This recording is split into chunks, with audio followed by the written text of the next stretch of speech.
All right. All right. All right. 47. Well, you came in right at a crazy, crazy chapter. Yeah. 23. Deuteronomy 23.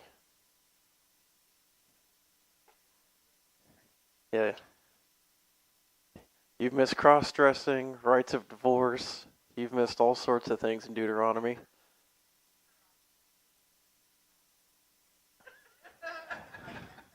I don't know. It's a hot button topic nowadays.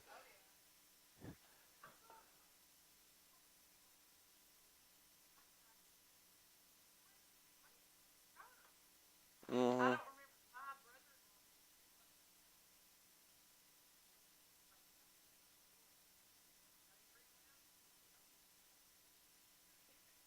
Oh, it's the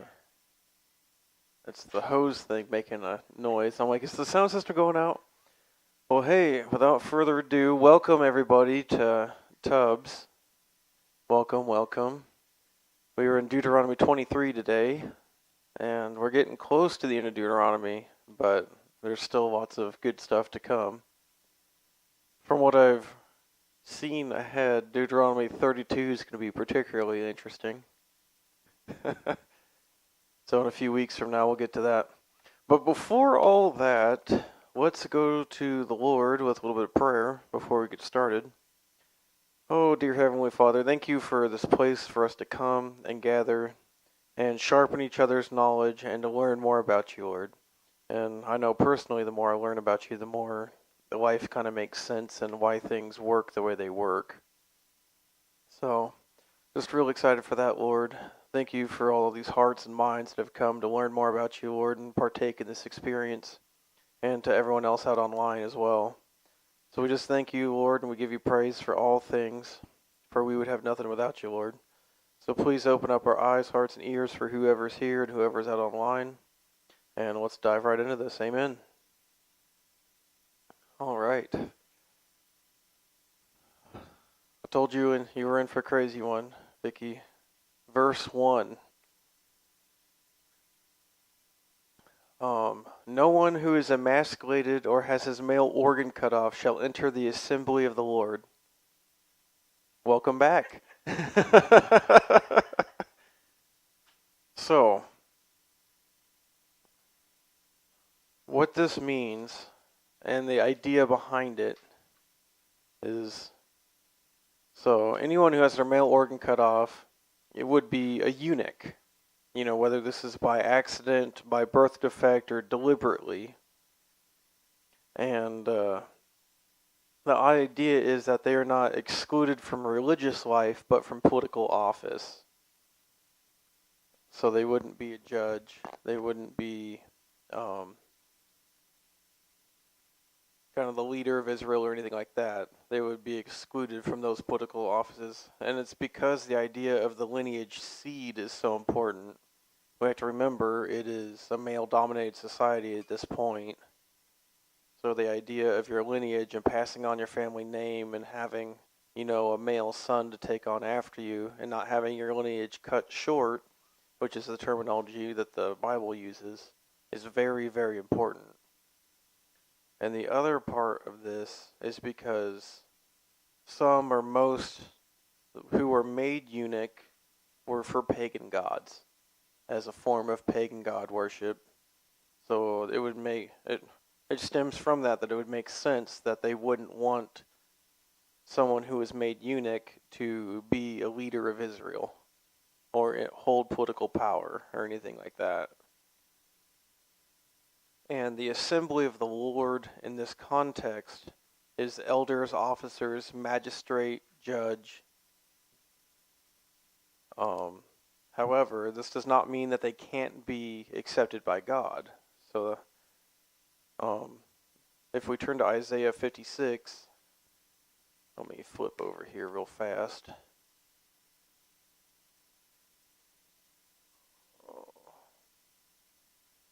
You know, you can always tell the books of the Bible you reference a lot because the pages just seem to open up right next to them. Isaiah is not one that I reference a lot. Let's see here. 942. Just a second.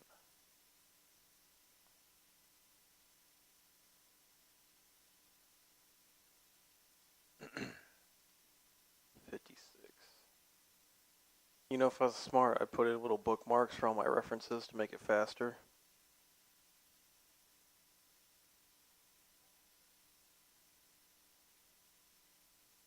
I know, I'm going to have to figure out something. I don't know, maybe I'm just keeping it fair, because otherwise you guys really wouldn't be able to keep up if I could really flip through my Bible super fast. Alright, so Isaiah 56 verses 3 through 5. Let not the foreigner who has joined himself to the Lord say, the Lord will surely separate me from his people, nor let the eunuch say, behold, I am a dry tree. For thus says the Lord, to the eunuchs who keep my Sabbaths and choose what pleases me and hold fast to my covenant, to them I will give in my house and within my walls a memorial and a name far better than that of the sons and daughters. I will give them an everlasting name which will not be cut off. So, even though they were made eunuch, they're not separated from God's promise. There's just certain things they can't do, and they're still accepted by the Lord. Does that make sense? All right. Turning back to Deuteronomy here. Verse 2. No one of illegitimate birth shall enter the assembly of the Lord. None of his descendants, even to the 10th generation, shall enter the assembly of the Lord. All right. So from the research I was doing, it's unclear on the exact meaning, but some Jewish scholars theorize this might be from incestuous relationships from people of Israel or mixed relationships between Israel and pagan nations. So it could also mean bastard sons or out of wedlock, potentially, but I'm not exactly sure. You guys have any thoughts on that one? No one of illegitimate birth shall enter the assembly of the Lord.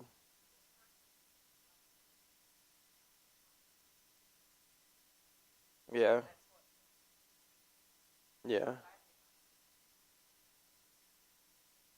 As far as I understand, the term bastard son, the definition has not changed. You know, it's still a child out of wedlock.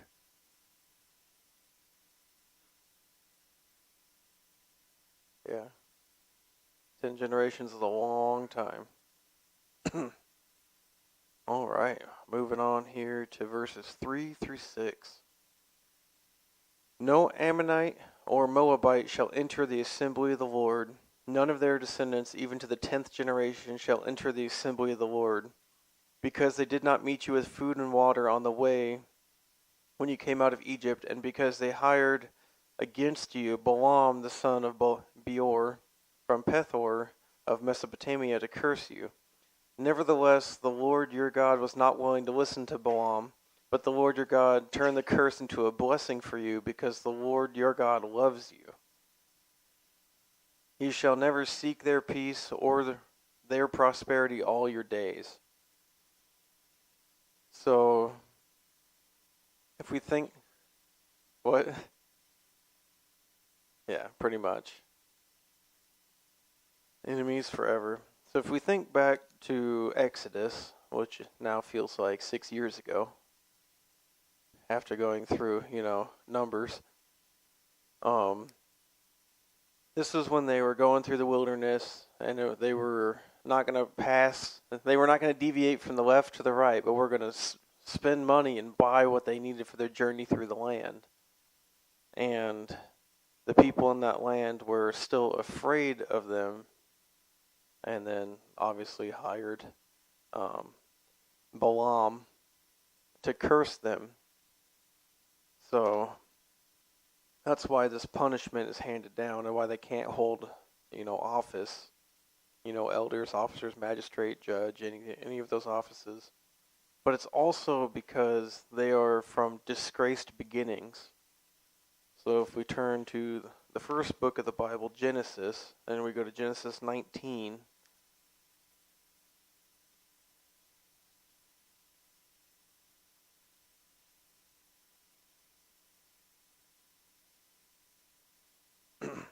God doesn't forget things. He will work all things for his glory, but God does not forget things. So Genesis 19, verses 30 through 38.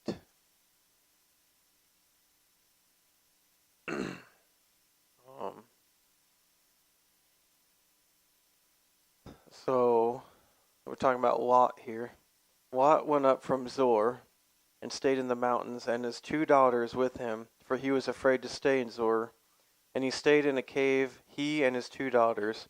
Then the firstborn said to the younger, Our father is old, and there is not a man on earth to come into us after the manner on earth. Come, let us make our father drink wine, and let us lie with him, that we may preserve our family through our father. So they made their father drink wine that night, and the firstborn went in and lay with her father, and he did not know when she lay down or when she arose. And on the following day the firstborn said to the younger, Behold, I lay last night with my father. Let us make him drink wine tonight also. Then you go in and lie with him, that we may preserve our family through our father. So they made their father drink wine that night also. And the younger arose and lay with him, and he did not know when she lay down or when she arose. Thus both daughters of Lot were with child by their father. The firstborn bore a son, and called his name Moab. He is the father of the Moabites to this day. As for the younger, she bore a son, and called him his name Benami. He is the father of the sons of Ammon to this day. So, very disgraced beginnings for those 2 tribes. Yes, in the back.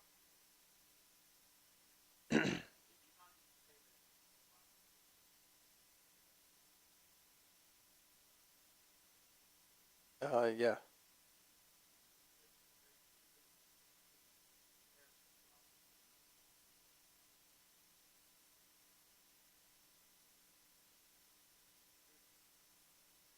Oh, Ruth is a Moabite?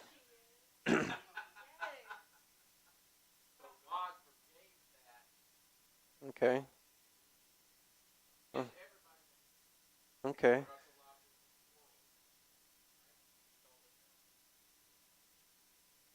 No.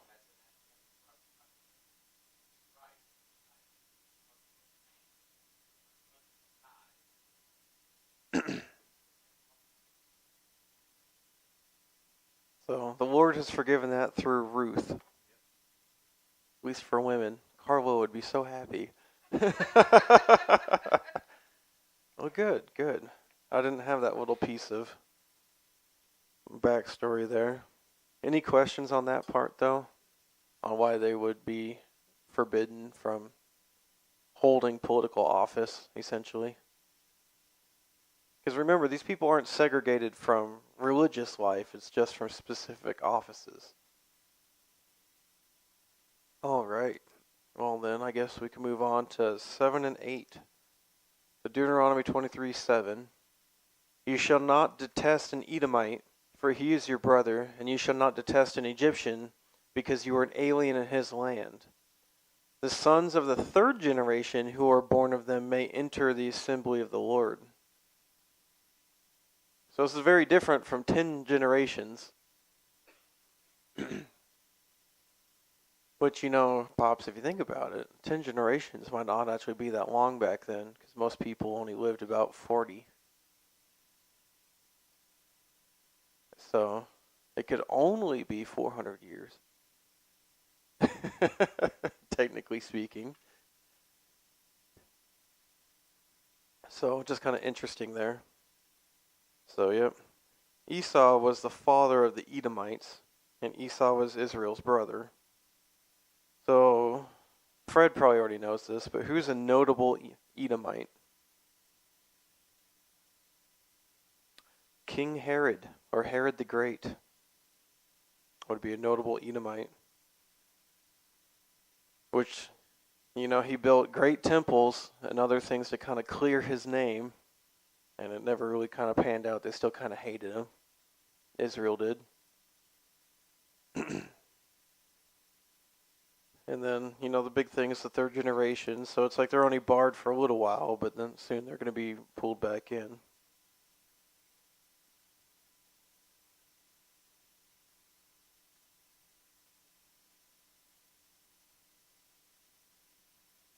Yeah. Yeah. Yeah.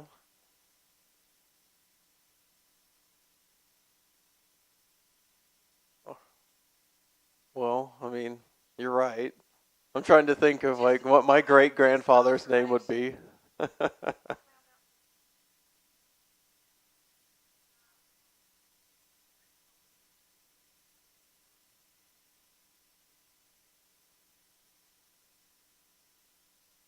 Mm.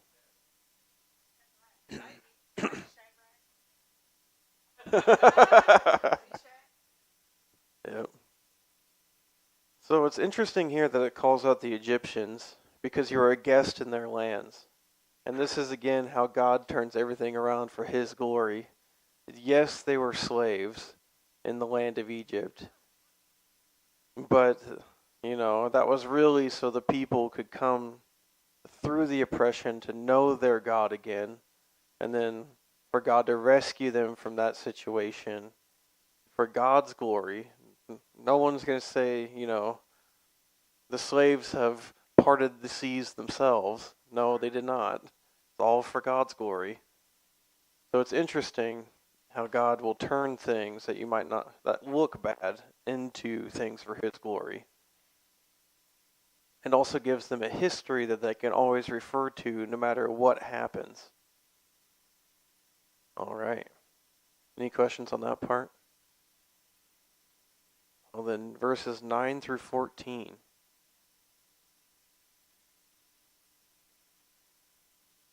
Shucks, I forgot. That'll be fine. I forgot a reference for the verse 1, but it's fine. You guys can ask me about it if you're curious later. Deuteronomy 23, verse 9 is, when you go out as an army against your enemies, you shall keep yourself from every evil thing. If there is any among you, if there's among you any man who is unclean because of a nocturnal emission, then he must go outside the camp, and he may not re-enter the camp. But it shall be when evening approaches, he shall bathe himself with water, and at sundown he may re-enter the camp. You shall also have a place outside the camp, and go out there, and you shall have a spade among your tools, and it shall be that when you sit down outside, you shall dig with it and shall turn to cover up your excrement. Since the Lord your God walks in the midst of your camp to deliver you and defeat your enemies before you, therefore your camp must be holy, and he must not see anything indecent among you, or he will turn away from you. So there are a few different things here. So I think this is Moses again telling them, you are only going to have victory in battle if you guys keep your army holy and are in full obedience to the Lord. Which a few weeks ago we went over two people who took things that were under the ban, and then they started losing battles. So, and then the nocturnal emissions would be, just as a man ejaculating in your sleep is what that would be. So, and we can go back to Leviticus 15, verse 16 through 18 for a little bit more detail on that.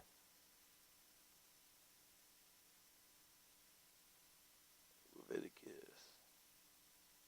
All right.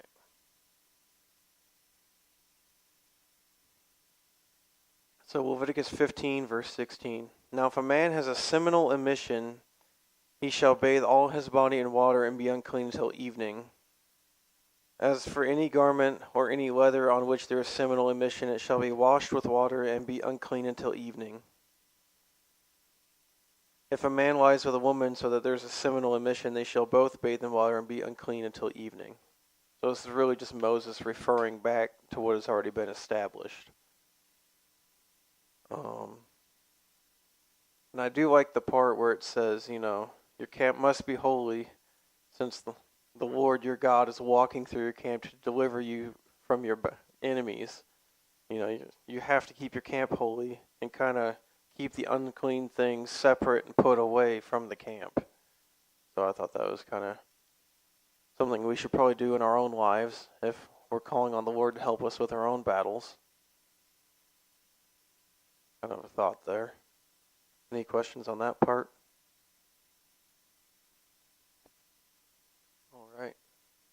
All right. Let me see here.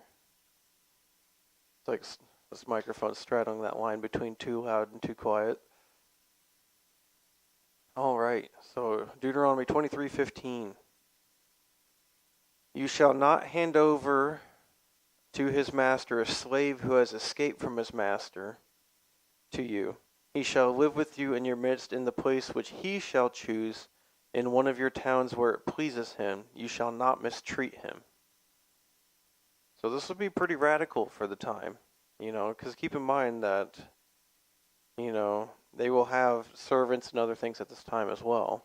But if a servant from a different land escapes and comes to Israel, they are to grant them asylum and not send them back to the country they came from and not return them to their former masters. And it has to be from a foreign land, because if it was internally and domestic, then there would be a legal problem, not returning someone else's, what would be considered their possession at that time. All right. Any questions on that part?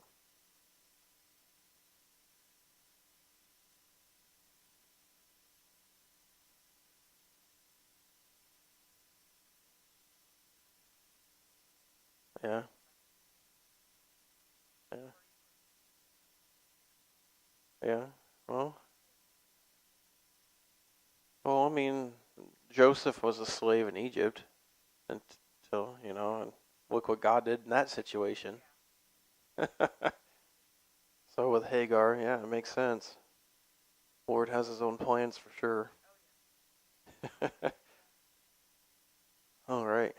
You guys ready for the real interesting part? You guys ready to talk about prostitution?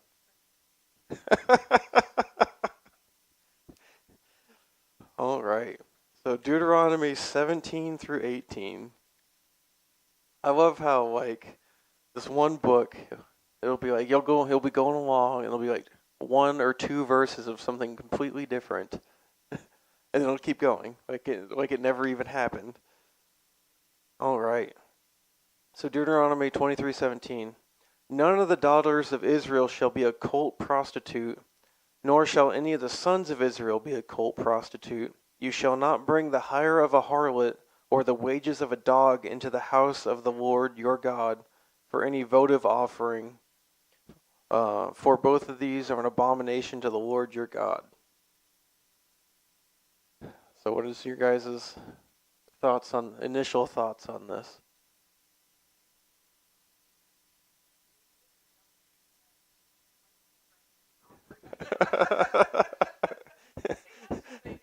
So, well, I mean, God knows our heart too. So, but this brings up a lot of different moral questions here. So, but just for clarification, cult prostitute, ritual harlot, same thing. This is referring to a female. And while cult prostitute refers to a male, but ritual harlot is female. So wages of a harlot are female, prostitute wages. The price of a dog is the male prostitute wages. So, cult prostitution was popular among pagan peoples. And it's funny, but it sounds really bad. But cult prostitution is probably the ancient way of fundraising or their bake sale to raise money for their pagan church. Like, it sounds funny, but if you think about it, it's really bad. So, I mean, the big takeaway here is don't tithe the money that's earned in sin. You know, only tithe money earned in honest, God-honoring labor.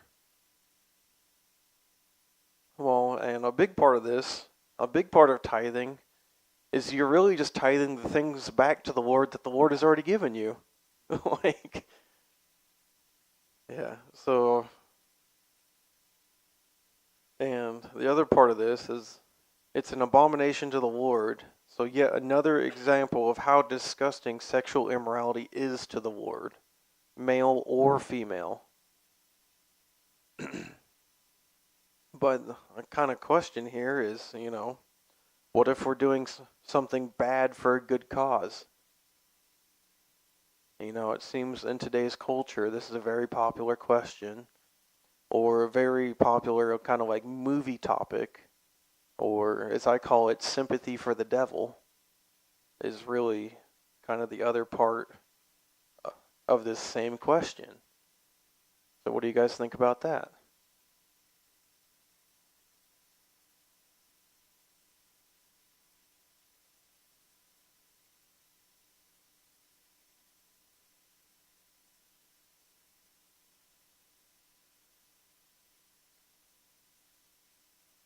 Yeah.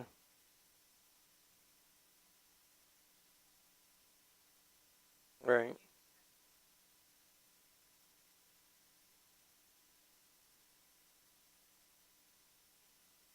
Yeah. And I agree with that. You know, it's like we see things through our human lens. But,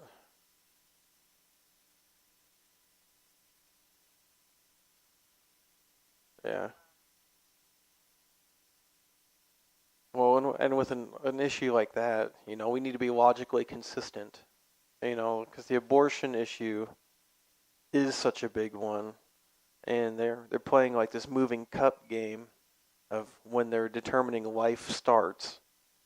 But, you know, there's really only one definition. It's when something goes from being just a normal thing to something has changed. The life has to start at conception. But the other part of that is if, and again, this is going to sound funny, but it's really bad, but if life does not start at conception, then I think the court system needs to go through a whole bunch of double homicide murder charges for murdered pregnant women, since those babies are no longer babies protected by law, and maybe reduce the killer sentences if they're going to be logically consistent. But they'll never do it because they know, they have to know that life starts at conception and life is inherently valuable. They just don't want to admit it.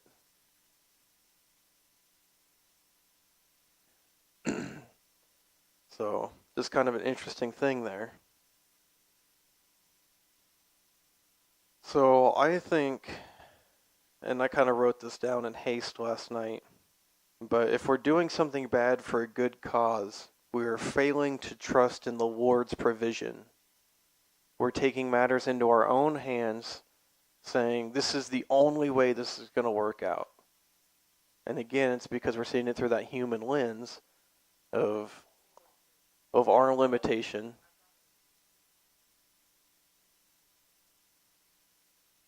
Yeah. So,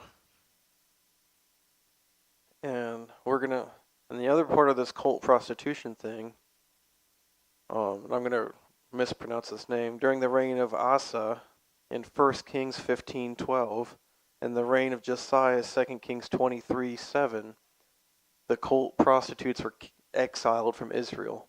So that means for a certain amount of time, this was an allowed practice in Israel. So it's amazing how gracious God is, where He'll meet us where we're at and work with us, even though we're in sin and things are an abomination to Him, but He still works with us. But He definitely gives us like those hard timelines when, hey, we're done with this now. We're done.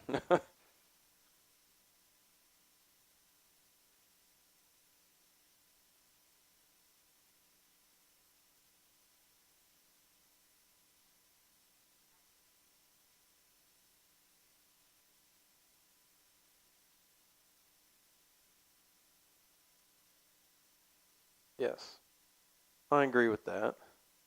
But the key thing, especially in the Old Testament, it's not that they were making themselves holy, because humans can't make themselves holy. It's that they were living set apart for God through the basis of all these laws and rules that were handed down through Moses. I think that helps clarify kind of. And I'll probably have a whole sermon sometime on, you know, things that were bad in the Old Testament are still bad today in context because sin doesn't change. And while we can have forgiveness for sin, it does not negate the fact that it is sin. So I'll probably write that one out. It's been on my mind for a long time. All right, any questions on that part? All right. Moving on to verses 19 and 20. Deuteronomy 23:19. You shall not charge interest to your countrymen, interest on money, food, or anything that may be loaned at interest. You may charge interest to a foreigner. I almost said phone number. But to your countrymen you shall not charge interest, so that the Lord your God may bless you in all that you undertake in the land which you are about to possess. Okay. So, a couple things here. Who here would not like to pay interest on loans they take out at the bank for necessities? 0% home loan would be amazing. I think it's kind of interesting here that it says, do not charge interest to your countrymen. You know, think about how much further today's youth would be. I know, I am today's youth to some of you. Yes. But think about how much further along they would be if they weren't paying interest on, say, food or housing or anything like that. They would have a much further, firmer foundation. So that's kind of interesting. So, but the mention of food is very important. So let's refer back to Exodus 22:26.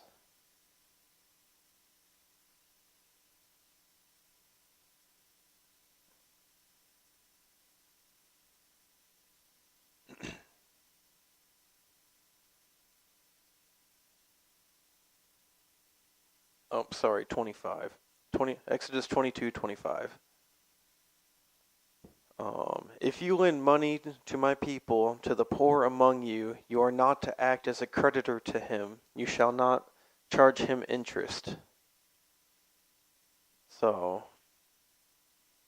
I think the mention of food might mean no interest on basic necessities, but okay to charge interest on other loans that were not for the poor. Kind of, were for poor relief, maybe. Kind of an interesting thought there. And to kind of go along with that, everyone here has heard of payday loans, right? Where you get a quick cash advance and then they take the other half of your paycheck when you get it. Oh yeah, they're terrible. But it's interesting because, you know, they're charging interest on the most vulnerable people. Or like disconnection charges, service charges, other things like that for people who are just barely juggling their bills to get by. Getting all these additional charges on it could be seen as charging interest on the poor who are just barely scraping by. So kind of interesting there. Now, on charging interest to foreigners, Israel was to rule over other nations, but be a slave to no other nations, hence the not taking on debt. So we're going to have a real short jump back to Deuteronomy 15.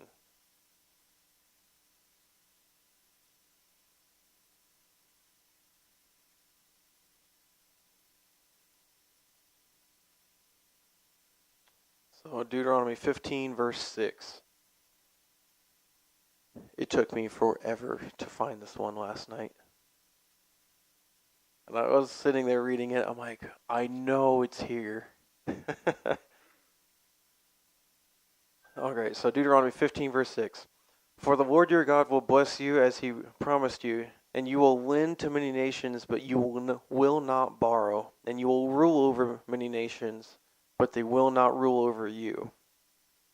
So this is important, and this kind of refers to this because, debt can kind of be like a noose around your neck, or it can be the ring in your nose that leads you to do certain things that you might not be okay with doing for one, or might not be called to do for two. So for Israel to not be indebted to any other country is very important. So I think that's kind of an Old Testament lesson our country could learn from.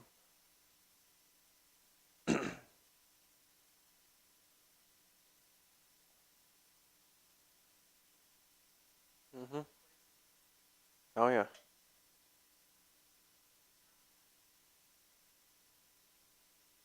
Oh yeah.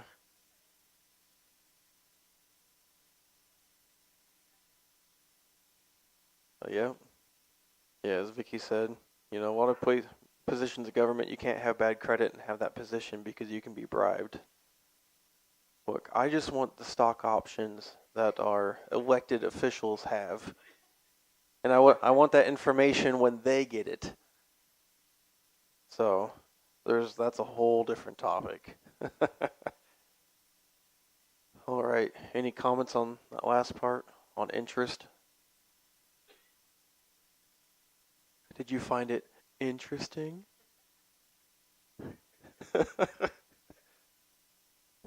Pops just like closes his Bible. He's like, I'm leaving. These big.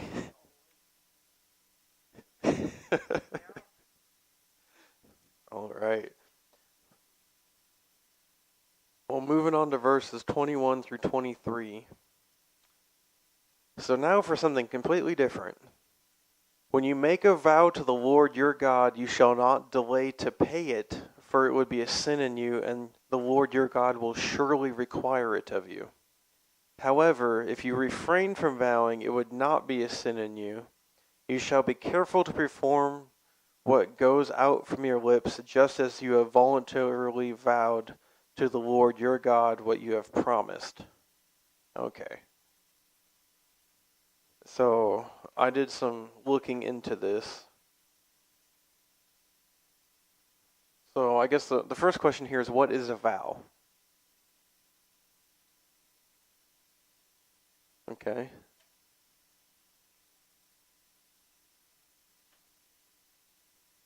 Yeah. Yeah. So, yeah, it's your word, it's a vow. So, what's another word for vow that we don't really think of anymore? Okay, you're real close. There's one other word I'm looking for. Swear. There we go. When you swear an oath, or you swear in general, I swear this is true. It all falls under the same thing as a vow. So, I think one of the big takeaways here is to be careful to do all that flows from your lips. And the idea is that as Christians we're to be representatives of Christ, so we should keep our word always to set an example from others. And just as a quick reference, and in the business world, for those of us who've been in kind of the deals and shakings of the business world, if it isn't written, it didn't happen. They have there's very limited recourse you can have for a handshake and a spoken agreement. So, which is kind of interesting that we've backslid so far. It should be that a man's word is his honor. That's how it should be. And it's like, I think, oh yeah. Well, it's like, my dad taught me when I was really young. He's like, there will come a time when all you have is your word. So your word better be good. You better be trustworthy and have integrity. And we can further extrapolate from this, breaking a vow is a sin. Whether it's a vow you make to God or it's a vow that you make to another man or a neighbor or whatnot. So kind of an interesting question here is, should Christians make vows?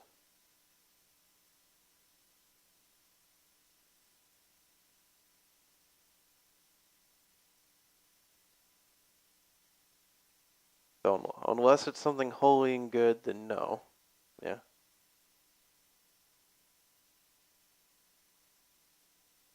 Okay. Or a holy vow of marriage would be another good example.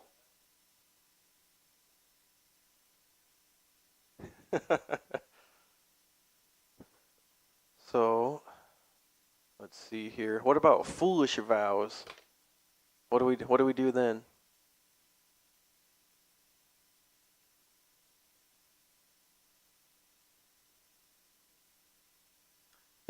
So, well, the Holy Playbook has us covered. So let's go to Proverbs 6.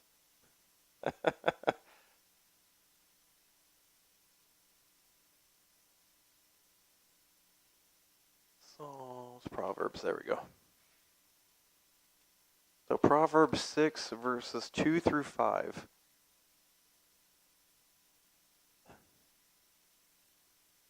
Actually, let's go ahead and go verses 6, 1 through 5.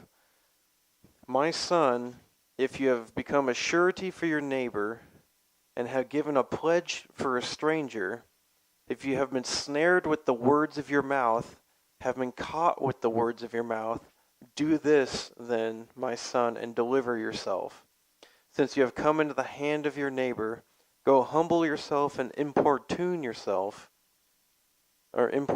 neighbor. Give no sleep to your eyes, nor slumber to your eyelids. Deliver yourself like a gazelle from the hunter's hand, and like the bird from the hand of the fowler. So, anybody know what importune means? So it's like there's begging, then there's super begging.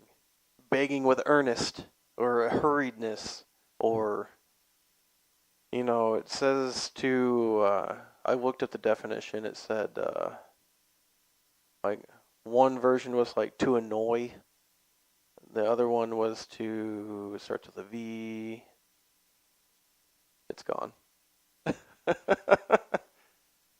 But it's like, kind of like grovel, it's like, hey, you go to your neighbor and you're like, hey, I made this vow foolishly, I'm asking for you to release me from it.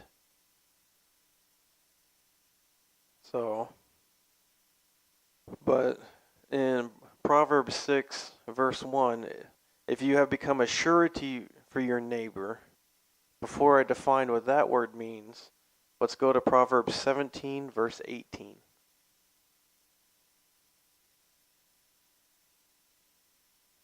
Because these are very similar.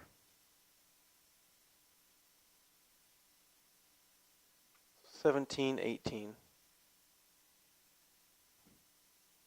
A man lacking in sense pledges and becomes a guarantor in the presence of his neighbor. So surety and guarantor, we would think of those most in today's society as a co-signer.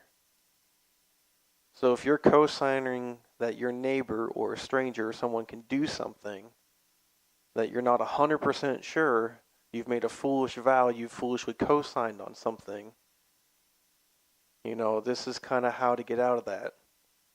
And when I was looking up surety and guarantor, I got a whole bunch of things for leasing and landlording rights in Europe. So they still use that term over there. Kind of interesting. Let's see here.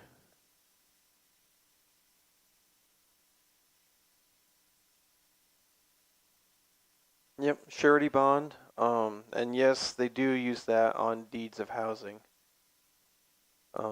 Like a warranty deed. That's another one. Okay. So more on vows because it's so important. Let's turn to Matthew 5, verses 34 through 37.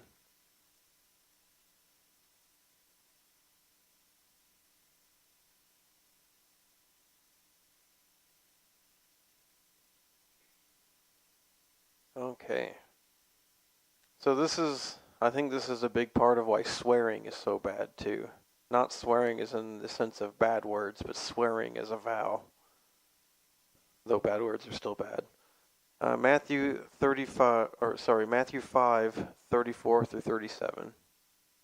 But I say to you, make no oath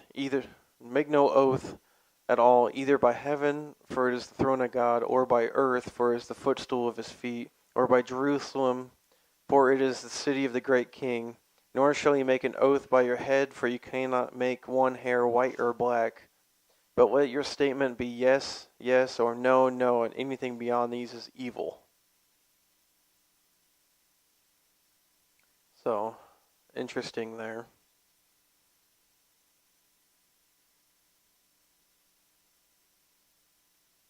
Mm-hmm. My favorite is, I don't know, or maybe. No, they do that with me. I don't know.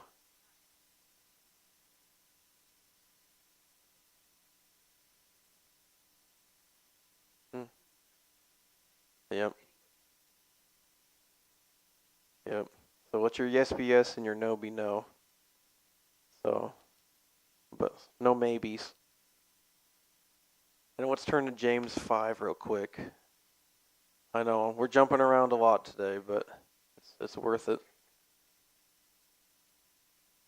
What are you guys laughing about over there?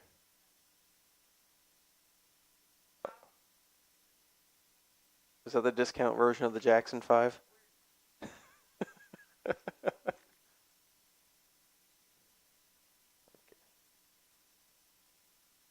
Okay. James 5,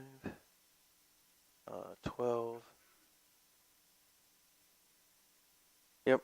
James 5, verse 12. But above all, my brethren, do not swear either by heaven or by earth or by any other oath. But your yes is yes and your no is no, so that you may not fall under judgment.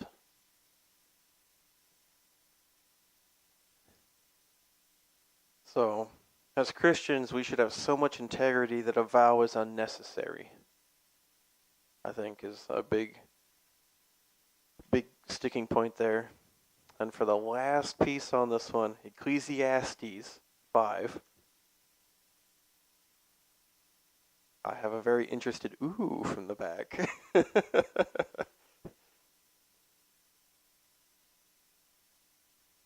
on, come on,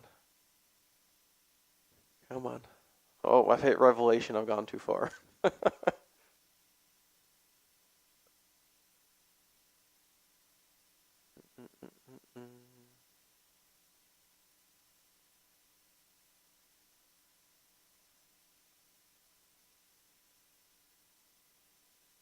Where is it? I know it's in here.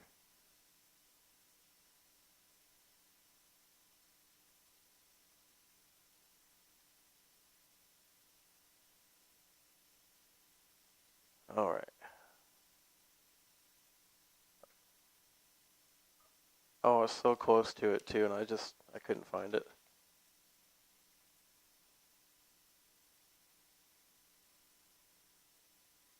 Well, they can't all be giant tomes like Psalms, you know. So Ecclesiastes 5, verses 4 and 5. Oh, nope. Whoops. All right. Ecclesiastes 5, verse 4. When you make a vow to God, do not be late in paying it, for he takes no delight in fools. Pay what you vow. It is better that you should not vow than you should vow and not pay. So, he takes no delight in fools. That's some pretty strong language there. Any questions on that part or comments? All right. Then back to Deuteronomy 23, verses 24 and 25. When you enter your neighbor's vineyard, then you may eat grapes until you are fully satisfied, but you shall not put any in your basket. When you enter your neighbor's standing grain, then you may pluck the heads with your hand, but you shall not wield a sickle in your neighbor's standing grain. So what's your guys' first thoughts on this? Don't do it in Kroger. Don't eat the grapes at Kroger, okay?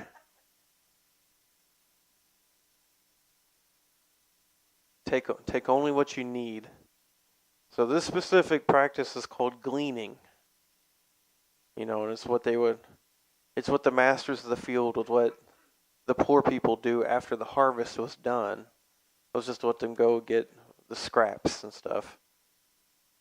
But it's like, while traveling, take only what you need for your immediate needs, but not to harvest. And it's only what they could harvest by hand, not by sickle or any other tools, like a basket. A basket would be considered a tool, or anything like that. So, this example comes up in Luke in regards to Jesus and the Pharisees. So let's go to Luke 6, and it'll be the last page turning, I promise, for the night.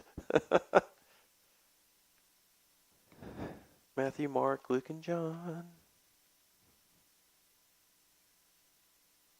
All right. So Luke 6, 1 through 5. Now it happened as he was passing through some grain fields on a Sabbath, and his disciples were picking the heads of grain, rubbing them in their hands and eating the grain. But the Pharisees said, "Why do you do what is not lawful on the Sabbath?" And Jesus answered them, saying, "Have you not even read what David did when he was hungry, he and those who were with him, how he entered the house of God and took and ate the consecrated bread, which is not lawful for any to eat except the priests alone, and gave it to his companions?" And he was saying to them, "The Son of Man is the Lord of the Sabbath." So this is what Jesus and his disciples were doing. They were traveling through the field. They were just picking little things here and there and just snacking as they went along. Perfectly legal as far as the law is concerned at this time. And the Pharisees were trying to catch him in it and make him feel bad or prove their point or one-upsmanship or whatever. So, any questions or comments on this chapter as a whole? We've gone some crazy places. All right, well, then I guess with no further ado, we will enter into personal and private prayer requests. This Friday we should have pray and play, I believe. It's supposed to be. Oh, we'll be on notice. Okay. And then this Sunday, we got regular church service at 11. And of course, next Wednesday for more Throttle Up Bible Breaker study at 6 p.m. We will see you guys next time.